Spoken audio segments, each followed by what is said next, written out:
Selamat malam Tribuners, jumpa lagi bersama dengan saya Fenty Rofianti dalam tayangan Breaking News di Tribun Lampung. Kami akan menyampaikan informasi terupdate hanya untuk Anda. Dan inilah Breaking News selengkapnya. Pendukung calon bupati padati lokasi debat perdana Pilkada Mesuji.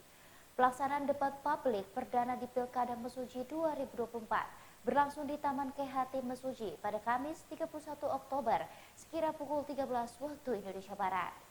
Menurut pantauan Tribun Lampung, pendukung dari masing-masing pasangan calon atau paslon Bupati dan Wakil Bupati Mesuji sudah hadir di Gedung Serbaguna GSG Taman KHT Mesuji. Pendukung paslon yang datang terlebih dahulu dari calon nomor urut 04, Suprapto dengan Fuad Amrullah yang diusung dari Partai PKS, P3, Gerindra, dan PAN. Disusul dengan pendukung dari paslon Bupati dan Wakil Bupati Mesuji nomor urut 1, Syamsuddin dengan Ayu Lifat yang diusung dari Partai PDIP. Kemudian pendukung dari nomor urut 03, Edi Asyari dengan Tri Isyani yang diusung dari Partai PKB.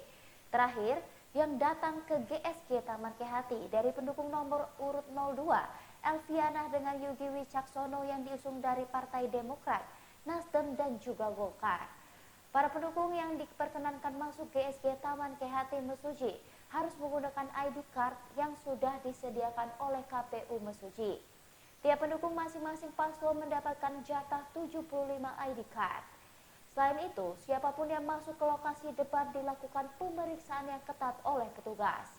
Sebelumnya, Komisi Pemilihan Umum Mesuji telah menyiapkan skema pelaksanaan debat perdana yang berlangsung pada 31 Oktober di Taman KHT Mesuji.